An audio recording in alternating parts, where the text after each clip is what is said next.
Speak practice speak daily உங்களை வரவேற்கிறாங்க. இன்றைக்கி டே 3க்கான video தாங்க பார்க்க போகிறோம். செல்ஃப் இன்ட்ரொடக்ஷனில் நம்ம ஆல்ரெடி ஒரு 10 செட் ஆஃப் கொஸ்டின்ஸ் வந்து பார்த்துருந்தோம். எந்த மாதிரியான கொஸ்டின்ஸ் வந்து நம்மளை கேட்பாங்க செல்ஃப் இன்ட்ரொடக்ஷனில் அப்படின்னு சொல்லிட்டு, இன்றைக்கி வந்து அந்த செட் ஆஃப் கொஸ்டின்ஸ்லேருந்து ஒரு 5 கொஸ்டின்ஸ் வந்து எப்படி ஆன்சர் பண்ணலாம் அப்படிங்கிறத மட்டும் நம்ம பார்க்க போகிறோம். ரொம்பவே சிம்பிளாக தான் இருக்க போது, ரொம்பவே பேசிக்காக தான் இருக்க போது. வாங்க வீடியோக்குள்ளே போகலாம்.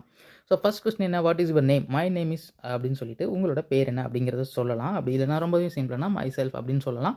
அப்படியும் இல்லைனா ஐ ஆம் அப்படின்னு சொல்லிட்டு நம்மளுடைய பேர் என்ன அப்படிங்கிறத ரொம்பவே சிம்பிளாக 4 வார்த்தையில் நறுக்குன்னு சொல்ல முடியுங்க. இதுதான் வாட் இஸ் யுவர் நேம் அப்படிங்கிறதுக்கான ஆன்சர். அந்த எல்லாருக்குமே தெரிஞ்ச ஒரு விஷயம் தான். வாங்க அடுத்த கொஸ்டினுக்கு போகலாம். ஸோ 2வது question, how old are you அப்படின்னு இருக்குது. ஸோ இது வந்து ரொம்பவே சிம்பிளுங்க. ஐ ஆம் டேஷ் இயர்ஸ் ஓல்டு. ஸோ எனக்கு வந்து எவ்வளோ வயசாகுது அப்படிங்கிறத நம்ம சொல்ல போகிறோம். அந்த நம்பர் மட்டும் நீங்கள் சொல்லணும், அவ்வளோதான். ஐ ஆம் டேஷ் இயர்ஸ் ஓல்டு, ஐ ஆம் 30 இயர்ஸ் ஓல்டு, ஐ ஆம் 40 இயர்ஸ் ஓல்டு. அந்த மாதிரி நம்மளுடைய வயசு என்னவோ அதை வந்து ரொம்ப அழகாக நம்ம வந்து சொல்ல முடியும். அண்ட் அடுத்த கொஸ்டினுக்கு போகலாம். So what is your home town அப்படின்னு சொல்லிட்டு நம்மளை கேட்குறப்ப நாம் எப்படி ஆன்சர் பண்ண முடியும்? My home town is Chennai, my home town is Madurai, my home town is Trichy. நம்மளுடைய ஹோம் டவுன் என்ன அப்படிங்கிறத இந்த கொஸ்டினுக்கு நம்ம ஆன்சராக சொல்ல முடியும். 4 வார்த்தையில் நறுக்குன்னு சொன்னோன்னா நம்மளுடைய ஊரை பற்றி எல்லாரும் தெரிஞ்சுப்பாங்க.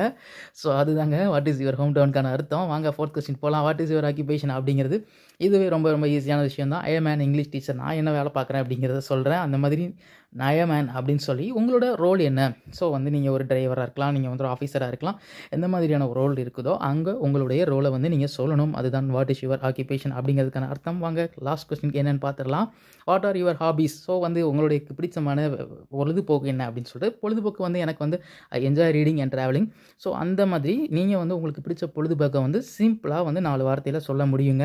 ஸோ இதுதான் இன்றைக்கி இந்த 5 கொஸ்டினுக்கான ஆன்சரை வந்து பார்த்தோம். இன்னும் வந்து ஒரு 5 கொஸ்டின் இருக்குது, அதை அடுத்த பார்ட்டில் பார்க்கலாம்.